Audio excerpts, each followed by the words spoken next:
Hey everyone, it's Ollie here. I am back with another cook-along. Today we are launching, I suppose, the first in a two-part mini-series, if you like. We're going to be looking at kind of sustainability as the overall theme. So how to cook with more of an eye to a kind of your environmental impact and looking at what that means in terms of how to cook, what to cook, things like that. So today we are going to be looking at a tomato sauce, how to make a kind of classic tomato red sauce, Italian red sauce from scratch. We are going to kind of build the sauce up, if you like, in different layers, and I'll show you how to do that. And the main focus here is on using, I suppose, things that you often have in your cupboard. You may well have kind of leftovers of this or of these different elements, and how to kind of turn those odds and ends into something really, really tasty, rather than kind of throw them away or, you know, go for you know, new ingredients, if you like. So it's about kind of reducing food waste and making something out of nothing, basically. So without further ado, I will show you how we're going to do the sauce. Apologies if you can hear some noise in the background as well. My dog is he's just in his crate and is seeing if he can get out. So if you hear a little squeal, it's little Arnold.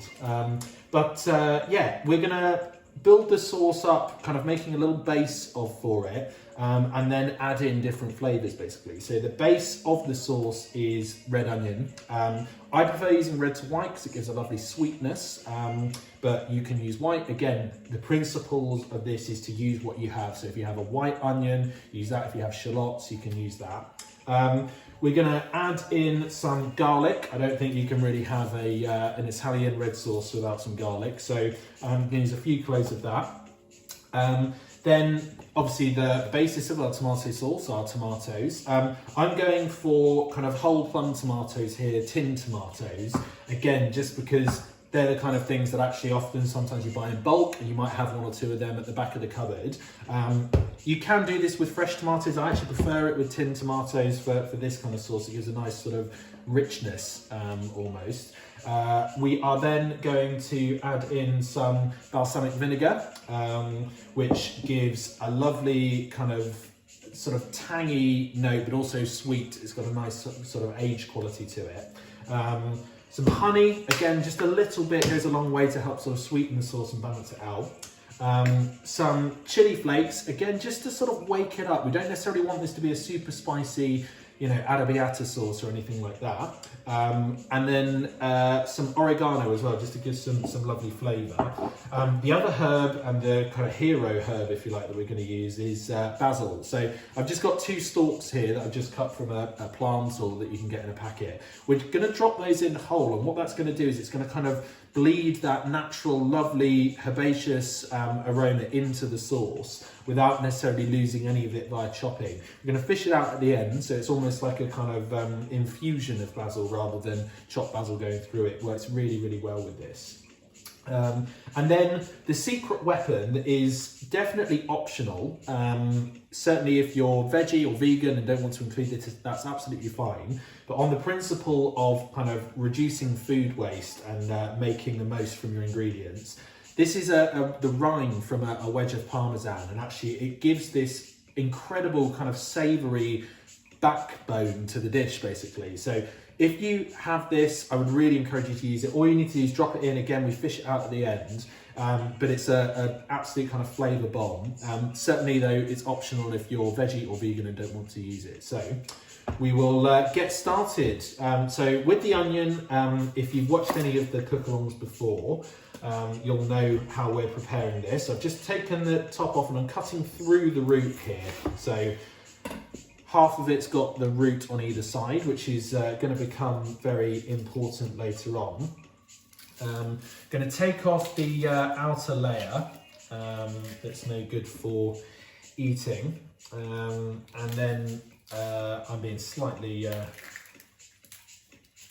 cack-handed there, but for the sake of ease and time, I will show you that. So we've now got the 2 halves of the onions, each with a root attached. What we're going to do is we're going to do something called a brunoise. So we're going to chop kind of vertically, horizontally, and then across. So 3 different kind of planes of chopping, if you like. And that allows us to get a really nice kind of fine dice. I'm just going to check we're recording. We are still recording, that's good. You can see here, I'm cutting, but I'm not necessarily going all the way to the roots. And they're nice sort of thin strokes with the knife. Again, don't rush this stage. You want to make sure you've got a nice kind of confident grip with the knife. I'll show you up to the camera. You can see what that root's doing is that it's just holding all of those sort of individual strands of onion in place, and that's really important. We want to kind of keep its shape until we decide to chop it. What we're going to do now is chop across. So again, just being very careful. Don't go all the way to the end here, just down like that's perfect. And if you want to, you can do another cut that way. So again, that root is still, well, just about holding it all together, but we've kind of made 2 cuts that way and lots that way. And now we finish it off by just running the knife across the end here. And you can see we've got this lovely fine dice of the onion. You can challenge yourself to see how small you can get these individual pieces. Don't need to rush this. Again, main thing you want to focus on is making sure that they're a really, really nice tight dice. The main thing we want to focus on here is that we don't want any kind of large chunks of onion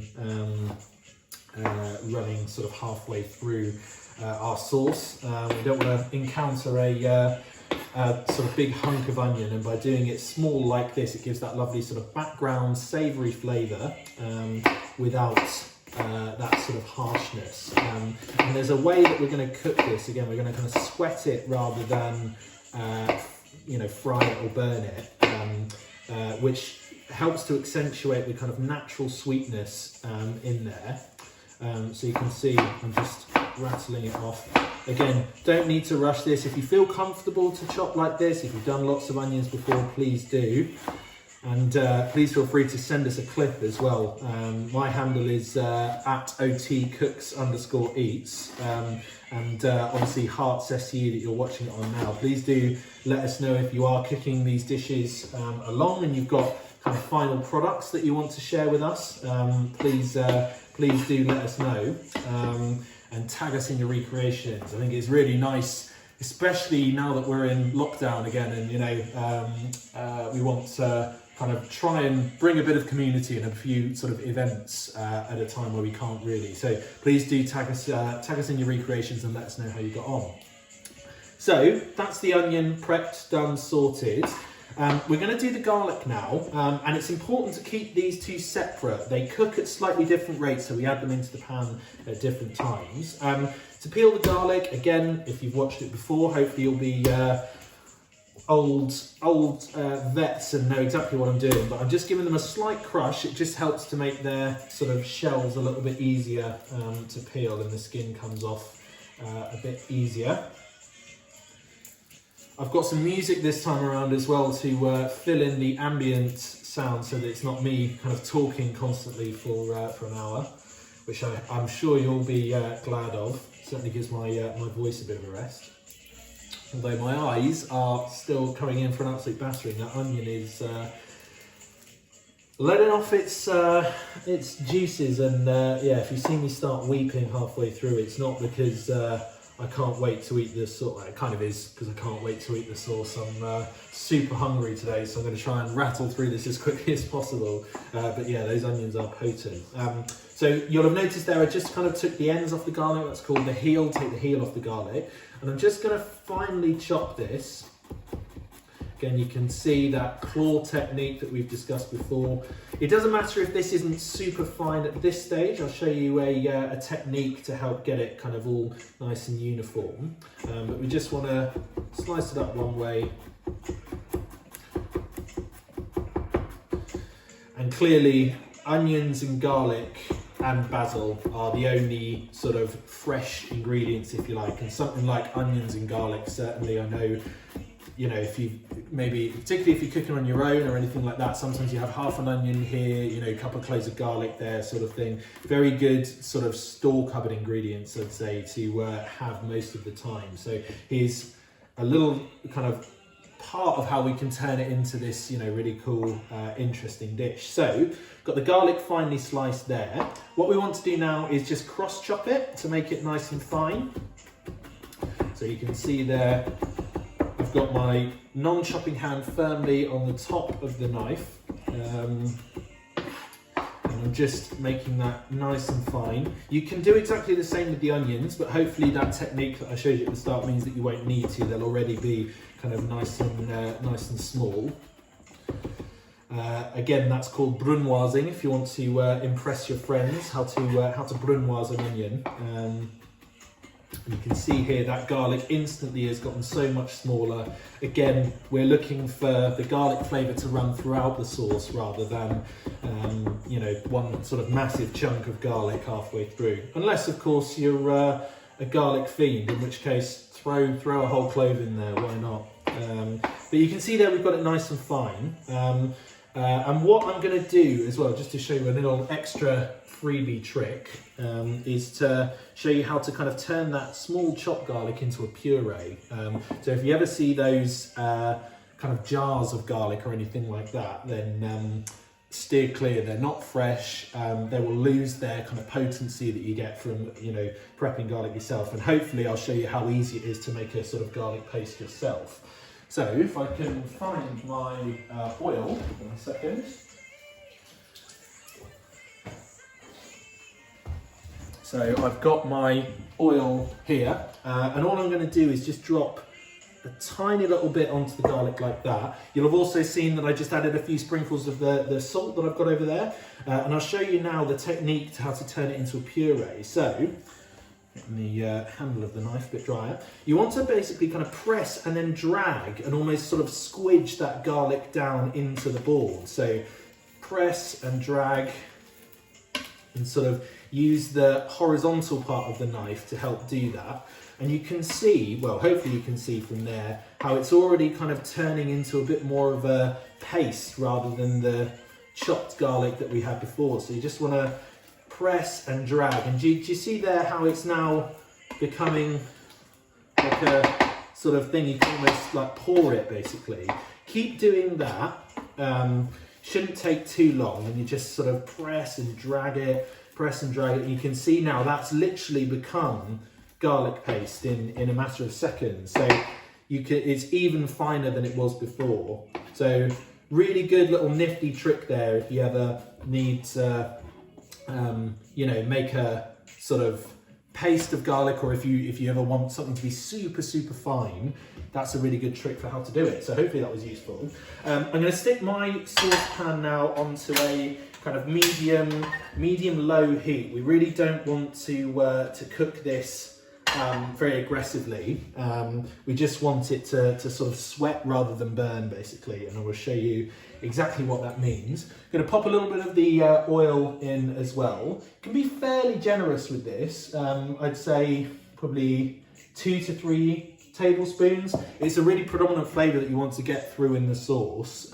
You just want to make sure that it's on a nice kind of low heat. So with that in mind, I will be checking this periodically because sometimes these portable stoves can go out occasionally. So I'll be checking that periodically. But with that in mind, wanting to cook it on a low heat, I'm going to add the onions in now. And if you listen, I've got some music playing, but hopefully you can hear.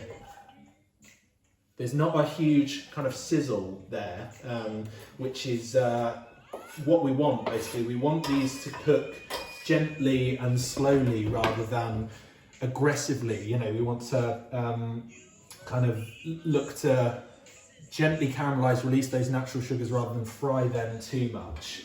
So they're in the pan now. I'm just going to grab a spoon quickly to stir them with. And now it's a case of wanting to keep an eye on these. Again, you don't want to let these burn too much. One really good way of doing that is to add a small pinch of salt. The reason for this is not because of the salty flavour, and you can, if you hear now, do you hear that now coming up to temperature? Again, we're sort of in control of it doing it this way rather than adding it into a really, really hot pan and burning them before we know where we are. What you can hopefully here now is that they're starting to fry. That salt there is just gonna, again, give it a little bit of salty flavour, which is no bad thing, but also it's gonna extract that water, because water kind of gravitates towards salt. It's extracting the water from those onions and helping them to kind of caramelise and sweat rather than burn. And the olive oil will help with that as well. It will help to avoid it kind of having loads of contact with the pan. So we're just going to keep an eye on those. Already, just from one ingredient in this sauce, it's smelling absolutely delicious. And so you'll notice as well that we've not added the garlic yet. That's because they cook at very different rates. Onions take a lot longer to cook than garlic does.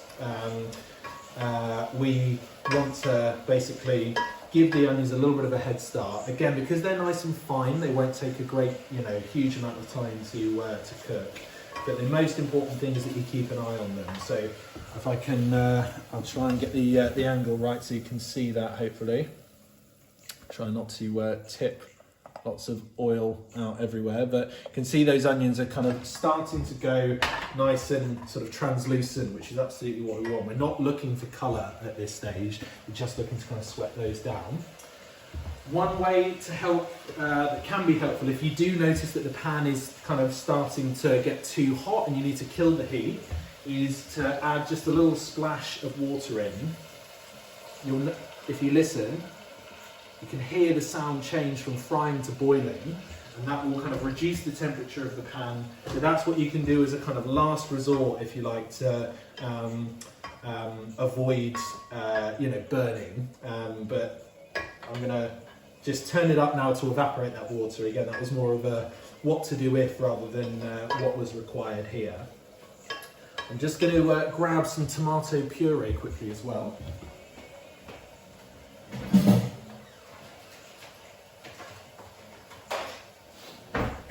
Because this is another very classic ingredient in certainly Italian-American sauces. I think it's fairly classic in Italian as well, but in the sort of Goodfellas style sauce, let's say, tomato puree is really helpful. So those onions are already smelling brilliant, and certainly that sweetness that I was mentioning earlier, why we use red as opposed to white, really coming through now. Absolutely lovely. Again, we just want to give those a little bit of a head start. They're already starting to break down. They probably won't be too much longer now before we can add the garlic in. They're going translucent rather than brown, which is exactly what we want, and that water has helped to kind of submerge them and stop that frying process. So again, absolutely on track. So I think, now that that's there, I'm going to add the garlic paste in. I've gone for, in terms of quantities, you'll have seen I've gone for a whole red onion and 3 cloves of garlic. As per pretty much all my recipes, you can adjust the quantities as you see fit. The reason I've done that is I'm doing a kind of big batch of this, so I don't know if you've ever seen the videos of the kind of Italian nonnas who have their kind of like annual sauce day, where they'll just make, absolutely tons of tomato sauce and then jar it up and store it for the rest of the year. So they've always got homemade tomato sauce on hand. I would really recommend doing that. It's a really efficient way of cooking. You can just do this in batch. Cooking, and then either freeze it, or if you sterilize the jars properly, you can store it in your cupboard, and you've always got the best homemade tomato sauce on hand, which is never a bad thing. So I'm doing kind of a large batch. I'll probably keep some in reserve. You can half this and you still would have enough for sort of 2 to 4 portions of pasta, I'd say. And ultimately, if you're cooking for yourself and you had, say, half an onion, a clove of garlic lying around, sort of thing, you can use those and just cook up, whatever you can, really. So they're already smelling absolutely delicious. That garlic just gives it this overwhelming tone almost, and the onions have gone lovely and sweet. I'm going to add in the tomato paste now. Again, this is another store cupboard ingredient, really good sort of flavour enhancer, basically. And we're going to use it in conjunction with the tin tomato, so you get that kind of like base note, but also the real deal from the tomatoes. I'm going to add in probably 2 tablespoons or so. And it's really important, if you are using this, you add it in as early as possible and give it a chance to kind of cook out. I think it's one of the sort of cardinal sins, if you like, of cooking is when, same with spices actually, but tomato puree or tomato paste, if you add it in at the end or something like that, it's got this almost slightly metallic taste to it, where if you add it in early and you let it cook out, you get an entirely different flavour profile from it. So I would always recommend adding that in earlier rather than later, and just giving it a couple of minutes before, you know, everything else starts to get added. Oh, smelling brilliant. And already I spoke about kind of building the sauce from the bottom up. We've got this really intense savoury paste now that on its own would be really, really strong. But what we're going to do is almost kind of cut it, if you like, with the tomatoes, the basil, the balsamic vinegar, all those sorts of things. We're going to kind of thin it out. It's almost like this is the stock cube to the tomato sauce, if that makes sense. So I will give you a little close up. Hopefully you can see that kind of lovely sauce there. Again, I can't tip it too far because it's going to go all over the counter otherwise. But this flavour bomb of intensity of those onions and tomatoes, they're almost kind of melting at this point, which is exactly what we want. We've got this intense paste. My mouth is literally salivating. I can't wait. That's going to cook there. So that is the sort of base of the sauce. Those are our kind of key ingredients. What we're going to do now is start to add in some of the flavourings and some of the accompaniments. So, as I mentioned before, we want to give the spices enough chance to kind of fully unlock their flavour. So I'm just going to add the chilli flakes in here. I'm not going to go for loads. I don't want this to be a really spicy, blow your head off sauce. I just want these to kind of give a nice sort of background note, almost wake the sauce up a little bit. So, going to go for probably half a teaspoon to a teaspoon of chilli flakes. Not loads, but just enough to let them know you're there. And that's giving a lovely... Again, every time you add something, you get this new smell, this new kind of explosion of flavour, because we're adding it into the hot oil a mixture. It's kind of bringing it to life in a really, really fantastic way. So those are in. I'm making a big batch, so I'm going to add in a couple more. And that is good to go on that front. You can see that the longer we cook it, the kind of thicker this mixture is. So hopefully you can see there, it's gone really kind of thick and unctuous. We're going to let this down, so this is certainly not going to be the sort of final sauce, but it's just intensifying those flavours, making it really, really nice. The next things we are going to add, if I can get rid of the chilli flakes, is the balsamic vinegar and the honey. Again, I often like to add them at this stage, just because certainly with the vinegar you give it a chance to cook out some of that harshness, so you're left with that tang that's, you know, exactly where we want it. We want that sharpness, that acidity, but it kind of mellows it slightly by adding it at this stage. So I'm going to add that in now. Again, don't need loads here. You can always add a little bit more if you want to. I'm going to go for maybe a tablespoon, couple of tablespoons, something like that, again for a kind of larger batch of sauce. We don't want it to be the overwhelming flavour, but just to give a nice kind of background subtleness. And please steer clear. If you've got an extractor, put it on, now's the time. When that vinegar hits the pan, it goes, it kind of really gets at the back of your throat. So please do, there you go. Please do be careful. Don't sort of stick your head over it like I just did. But give that a moment or two, and that will just kind of cook out. You'll get that sharpness, that tang from it without being kind of overwhelming. I'm going to drop another sort of half a teaspoon in there. And honey, you can overdo this. Similarly, if you don't have honey, just some white sugar and brown sugar will work absolutely fine. And likewise, you know, you could use white wine vinegar or red wine vinegar. That would be absolutely fine. Balsamic's a little bit more classically Italian, hence why I've gone for it here. And if you have it, I'd recommend using that. But you know, another vinegar would work okay maybe could even get away with a lemon. Again, don't crucify me there, anyone, for it not being traditional, but if you are using up leftover ingredients, store-cupboard ingredients, again, the main thing we want from that is the acidity, the brightness, so bear that in mind. Honey, I'm just going to add probably, let's say, what's that, a couple of teaspoons, maybe nearly probably not as much as a tablespoon. Again, it's balancing out those flavours now, so with the sharpness and the spice from the chilli, we've then got the sweetness of the honey to kind of counterbalance that, again complementing that sweetness from the red onions that we discussed earlier. And I can't really describe the smell to you, but it's just, you can see it's this thick kind of paste, puree, whatever you want to call it, of savoury, sweet, intense tomatoey goodness.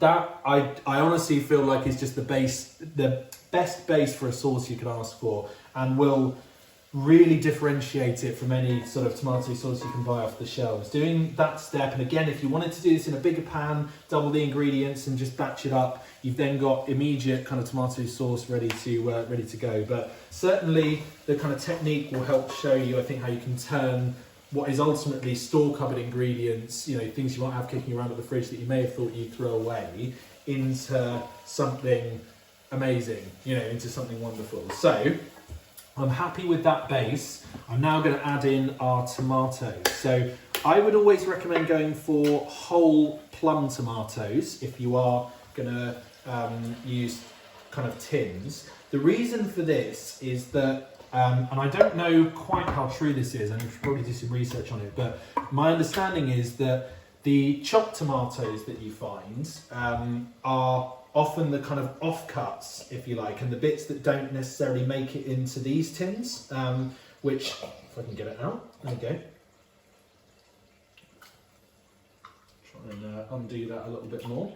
There you are. Get all of that tomato goodness in. Yeah, chopped tomatoes are the bits that don't necessarily make it into the whole tomato tin. So these, in terms of, I guess, the quality of tomatoes, are a little bit better. They're also pretty much the same price. I've seen them be, you know, maybe slightly more expensive, but around the same price. And so if you think that you've got the whole tomato, the best bits of it that are kept whole and in these tins for the same price as, you know, some of the offcuts and stuff like that, for me it's a bit of a no-brainer. And you can just use your spoon to kind of chop them up roughly in the saucepan. Again, this is going to cook for a little bit of time, so we just want to kind of give them a bit of a head start in terms of breaking it up. And you'll notice as well, obviously, that the noise has changed. So speaking of, my music's gone off, but we've the frying stopped now, and we've gone into kind of boiling mode. So it's going to take a little while to come back up to temperature, and that's absolutely fine. What we're also going to do now is add in our kind of final few ingredients. So our basil is going to go in. I'm leaving that whole so that we can then fish it out later. Similarly, our oregano, going to pop couple of teaspoons of that in. Again, we don't want it to overpower, we just want it to be a nice kind of accent flavour. And then finally, our secret weapon. Again, this is optional. Please don't add this in if you're veggie or vegan, because Parmesan is in fact not a vegetarian cheese. It's got some rennet in, so just to make you aware. You could use pecorino if you were a veggie and wanted to give this trick a go. But if you, again, have it kicking around, it's often the one bit that gets thrown away of a block of Parmesan cheese.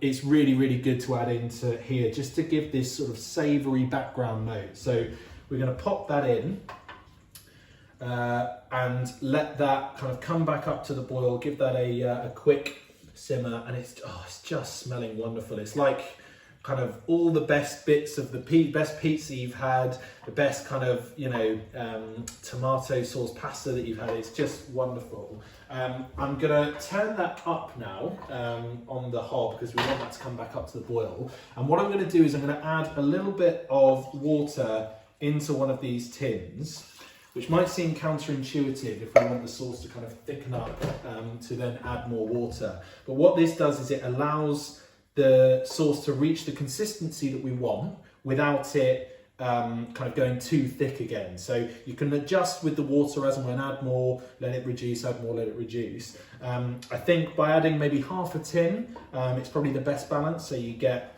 a little bit of both. You give it enough chance for all those flavours to mingle, get to know each other, but also hopefully kind of get it sometime this week. So I'm going to pop that on. You can see it's on a high heat. I'm just going to bring that back up to the boil, and to help do that, just going to pop the lid on as well. So I will keep a close eye on that because that sauce is going to come back up. I'm only working on the one hob, so when that does come up to the boil, I'm going to pop it over on the cooker over there.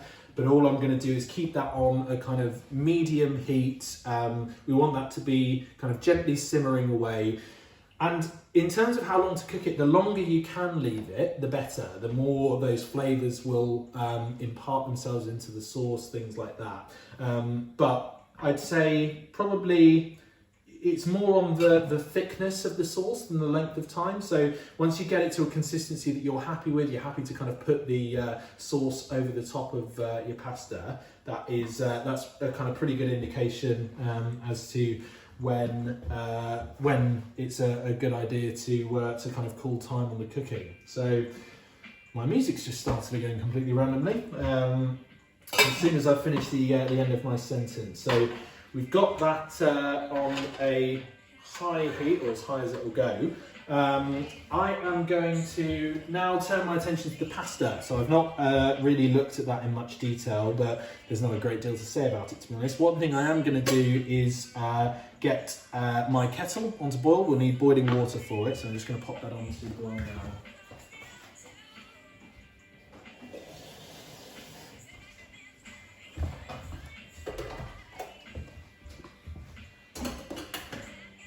So kettle is boiling, sauce is coming up to a simmer.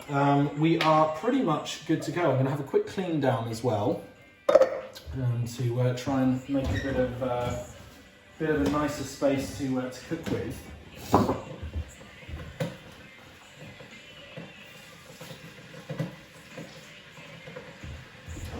So once again, if you are cooking along with us or you're recreating the recipe yourself, please do tag us in your results. It's really nice to hear from you and see how you've been getting on. We're looking to kind of give people something to do, I think. You know, these cook-alongs, I think, represent a really nice opportunity to sort of come together at a time where we can't do so in person. Hopefully we'll be able to do so soon. I know there was talks of a vaccine at some point as well, which would just be the best news of the 2020 calamity that's been so far. Yeah, if you are cooking along, take a picture of your final dish, tag us at OT Cooks and Eat, at Hearts SU. We'd love to see your results and to kind of get a bit of a community going with these cook-alongs. So that's wonderful. So that sauce is just starting to come up to a simmer. I'm going to take that now, put it on the other stove to let that kind of tickle away. And I'm also going to replace the gas canister in this one, because I think it might be on its way out. So I've got the saucepan here, and while that is good to go, I'm going to pop the new canister in, make sure that we are cooking on a full flame. So there you go, that looks much better, doesn't it? So that canister is finished, and I'm now going to put the saucepan on here, get that going. I've got some water in there that's just kind of been parboiled. I'm going to top that up with the rest of the water. The one thing I'd say that there is kind of worth noting about, or two things if you like, that's worth noting about with this pasta. One is the cook time.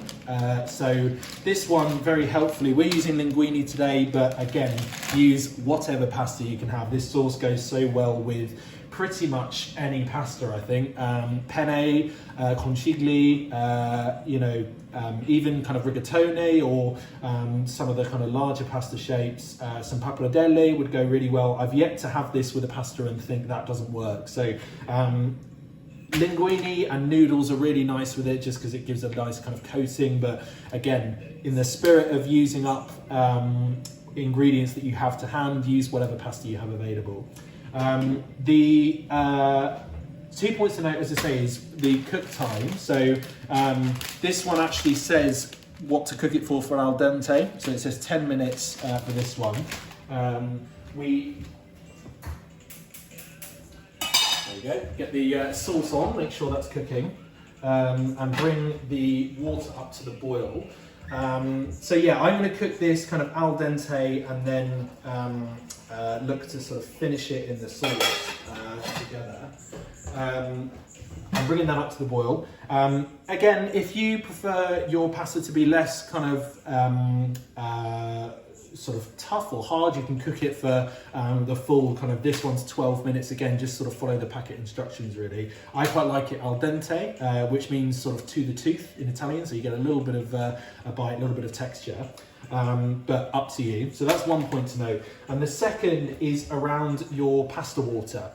So you may have seen the importance of pasta water. It's one of the kind of holy grail of ingredients, I think, in Italian cooking, and is so often, again, overlooked and tossed out. The way to achieve kind of the perfect pasta water is to add salt. So we want to add more salt than you think.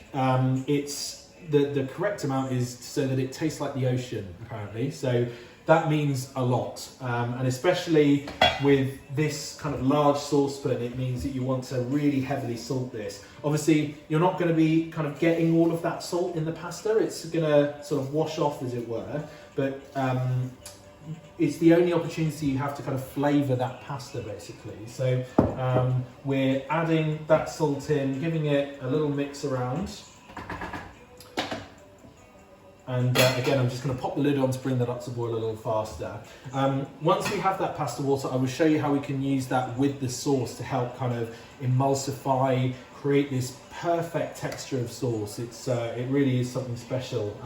And if we do a carbonara at all with these cook-alongs, then it goes even better with that. So again, that's just kind of coming up to boil, and once that is, I'm going to add in our pasta.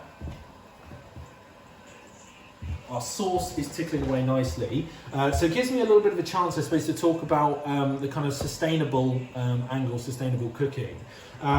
We have got a dish coming up in 2 weeks' time that is a lovely kind of dal, lentil dal, completely vegan dish that, again, I'll go into more detail about the importance of kind of vegan cooking there. And I have, I think, already mentioned it in one of the cook-alongs previously. But I suppose just want to kind of talk about the environmental impact of the way we eat and how a dish like this can really, really help. So clearly, food waste is something we want to try and avoid, particularly when we look at, you know, the amount that food can cost. Something like this is a relatively cheap meal if you did buy all the ingredients from scratch, but certainly is cheaper if you try and use what you have available.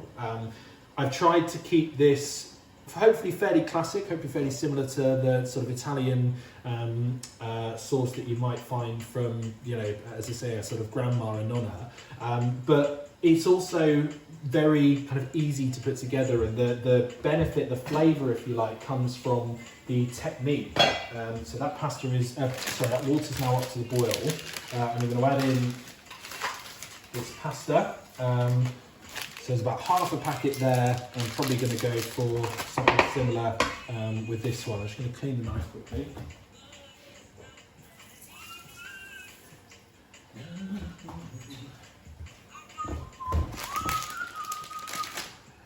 I should do a DJ service, really, get requests in.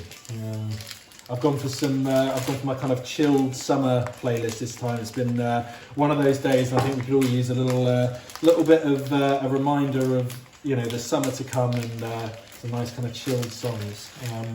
So in terms of how much pasta I'm adding, I'm saying between kind of 400 to 500 grams really. I'm just adding that in and letting it do its thing.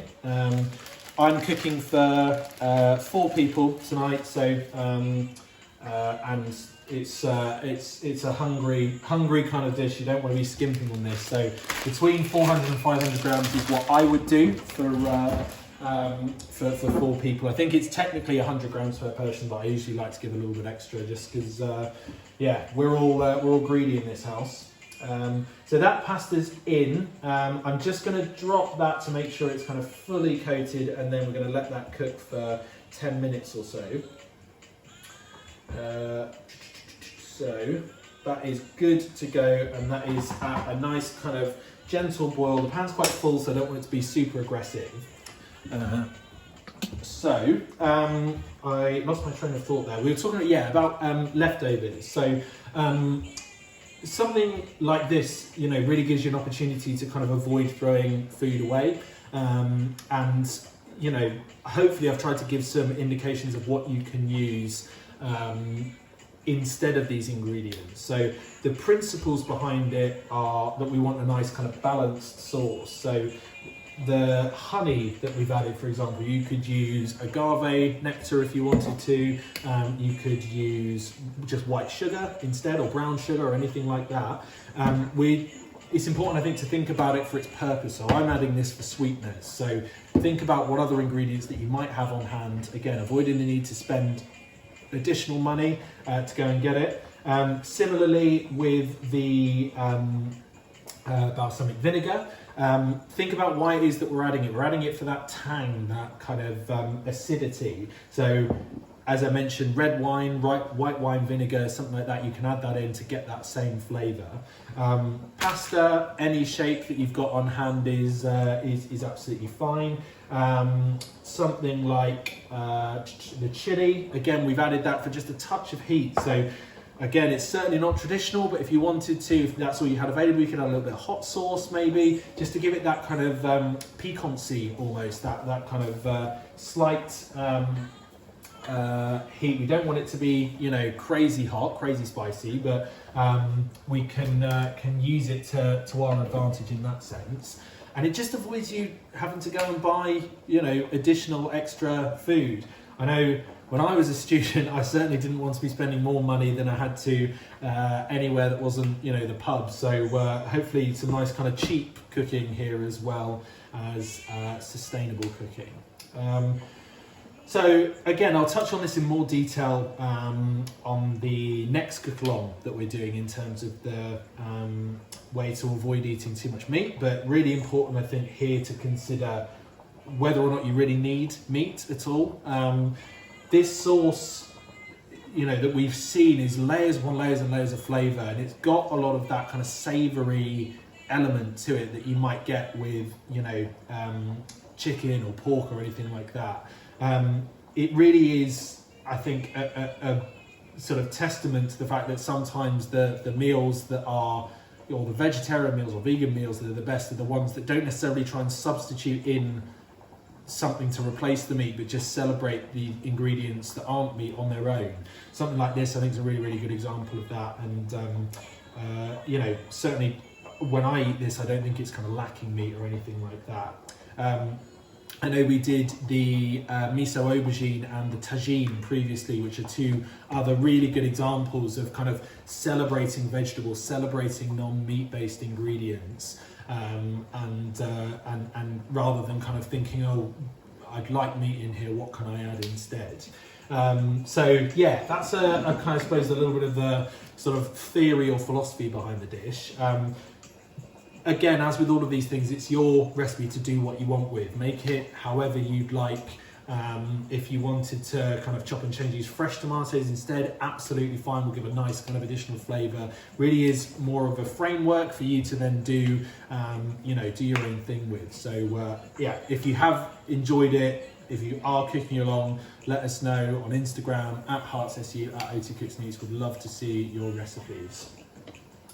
So we are nearly there now. That pasta's had maybe 4 minutes, needs another 5 or so to cook. The sauce is coming along beautifully. It's just reducing. Just going to give it a quick stir to avoid it kind of catching on the bottom, but that is looking absolutely delish.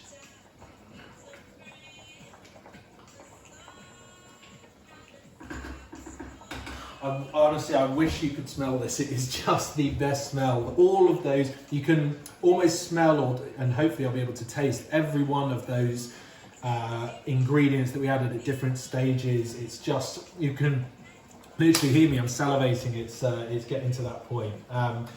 In terms of the way I like to serve it, I will show shortly in a moment the kind of best way to do it. But the pasta always goes from the pan into the sauce. Again, if you're being very classically Italian, that's the way around to do it. So I'm actually going to use a separate pan. It's, again, not the easiest recipe to wash up, but for the purposes of the demonstration, I will use a separate pan to kind of take the pasta into the sauce and heat that up. And hopefully that's where I'll be able to show the kind of effect of the pasta water to be able to add to sort of thin it out, to reduce it. Really, really good.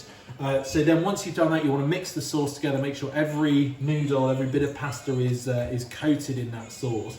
And I usually just like to serve it again with a little kind of grating of parmesan. Again, totally optional. If you are veggie or vegan and don't want to add that, that's absolutely fine. If you want to add, you know, vegan cheese or pecorino, for example, if you kind of were vegetarian, not a problem at all. I usually just put a little kind of sprig of basil, a couple of just little leaves to go over the top, just give it a nice kind of colour contrast. And then, yeah, it's pretty much good to go. So I'm just going to grab a quick bowl to serve it in, and hopefully we won't be too much longer till service. In the meantime, I'm going to turn up Amy Winehouse and let you listen to her to kind of finish the dish off.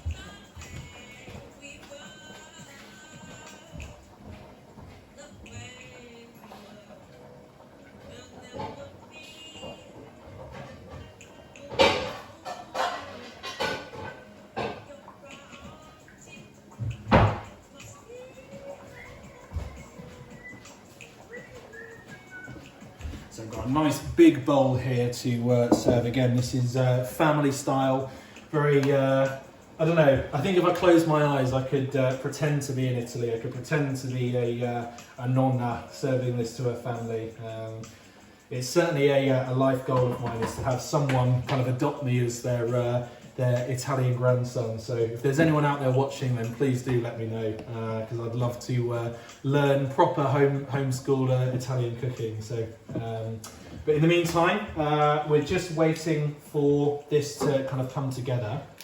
I think what I'm actually going to do is I'm going to use the heat from the sauce to add it into this bowl, and then kind of toss it together in this bowl. Classically, you maybe use a pan to add it in and bring it together over heat. I think they're going to be hot enough and we're going to be serving this pretty much straight away. So I'm happy to kind of add that all in to the bowl and toss it together. I don't think it will lose too much heat. So the sauce is now absolutely just smelling incredible. I will show you here. Hopefully you can see, but do you see where the sauce started? That line there, and where it is now, it's reduced and that flavour is intensified. Again, we've just got these kind of slight chunks of tomato, this kind of slightly rustic sauce. All I'm going to do here is probably just, if I can put a tea towel down, put a little tea towel down so I don't scald the work surface. I'm just going to break those tomatoes up with my spoon. Again, we want to try and get it relatively homogeneous rather than any sort of huge bits of tomato. But you can afford for it to be slightly rustic. Certainly this is not the kind of recipe where finesse is the most important. I think there's perhaps a difference between Italian and French cooking. Something like this, really rustic, really old school. So just crush that up, and now we have to try and fish out our basil, which is always easier said than done.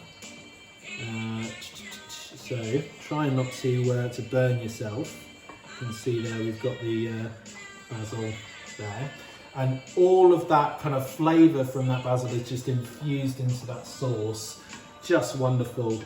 I prefer doing it like this rather than adding kind of chopped basil, just because I think you get almost like a sort of suggestion of it rather than that really intense sort of basil flavour. But either way, you'll get something delicious. Now is the tricky part. The other thing, need not to forget, is our Parmesan rind. So you can see it's completely changed. Whoop, trying to avoid splashing tomato sauce everywhere. You can see it's completely changed texture. It's gone really soft. I can't really explain how it works, but just the sort of savoury background flavour that gives to the sauce is just amazing. So again, that's done its work now. And I think I may have just found some more of the basil. I'm trying to kind of fish it out without taking too much of the sauce away. It might be that it's sort of completely broken down and is now in the sauce, which is not the end of the world. I think, there you go, found it. So, add a little bit of basil that's really hot. So good, I cannot tell you how tasty that is. The last thing we're going to do, again, very quickly before serving, is just give it a taste. You'll notice we've not really seasoned this very much, and the point is that when you have a sauce like this that reduces, you want to season at the end, because if you season it too early and it reduces, it intensifies the flavour and it could become too salty, too peppery. So, again, I'm living with my family, so I don't need to worry about COVID stuff, but if you did, take a separate spoon, taste it.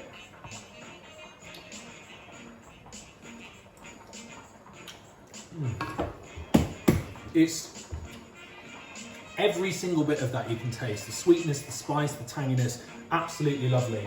For me, just a little bit of black pepper, then that little heat from the chilli comes through at the end, absolutely brilliant. Little bit of black pepper, doesn't need too much seasoning because again we've got kind of salty, spicy elements in there already. Touch of salt. Give that a quick stir to combine. Try and fish out that pesky basil leaf.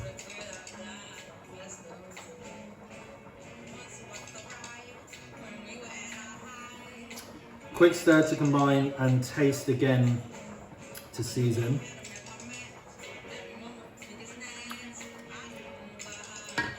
That's, for me, is perfect. I think that's absolutely lovely. So now, again, you're going to pop that sauce into this pan. You can see we are not skimping.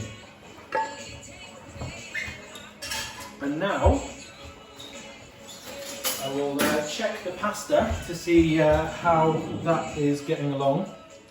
Again, you can set a timer for this if you like, or you can do what I'm doing, which is to do it by sense.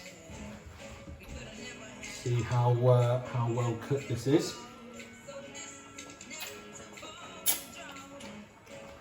Spot on. That pasta now goes in, and again you can see we're dragging from the pan into the sauce. I may well have done slightly too much sauce here, but I don't think anyone will be complaining from the Tarrant family who's going to be eating it. You can see the steam that's coming off of this as well. Again, hopefully if you're cooking this, you've got an extractor fan able to take some of this away. But you can see we're just dragging a little bit of that pasta water with us, which is absolutely what we want to do. That pasta water is just going to help to kind of emulsify and bind that sauce round. So I think that's all of the pasta. And now the fun part, which is to toss it together. I'm not feeling brave enough with this amount of pasta and this sauce to kind of give it a full toss. But you can see by adding the pasta into the sauce, we ensure that every little bit is coated in that delicious, rich, tomatoey goodness. Make sure you really do incorporate it thoroughly. And again, if there is any excess sauce at the end of this, I don't think there will be, but there is any excess, you can just spoon it out, store it, use it again, and then later on in the week, something like pizza, this will be a perfect topping for. Bruschetta would be really, really nice, just on some kind of toasted bread. You really can use this for so many different things. It's a gateway to Italian cooking, I'd say. Parmigiano, if you made an aubergine parmigiano, would be really, really nice. Just gonna try and get rid. Where's my spoon gone? Can't find it. I use this. Get every last bit of that on there. Turn Amy down. And just to finish, little bit of Parmesan pecorino over the top. Again, don't have to do this if you don't want to, but for me, absolutely a necessity. Parmesan, little drizzle of oil.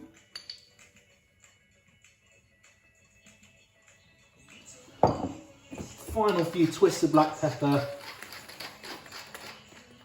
And last but certainly not least, a few basil leaves just to toss through at the very end for a little bit of colour.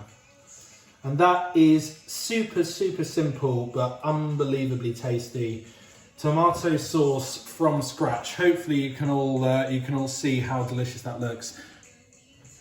It's so simple to make. It couldn't be easier. I've certainly taken a lot longer with me explaining it, but just the smells are wonderful. I'm not going to keep you too long because I am going to tuck into this like an absolute greedy guts. I hope you've enjoyed it. As before, please do tag us with your recreations at HeartsSU, at OT Cooks and Eats, and join us for the next cook along in a couple of weeks' time where we will be making a lovely lentil dal, so stay tuned for that. In the meantime, please do cook this, and I hope you really, really enjoy it. I will see you again very soon. Take care. Bye-bye.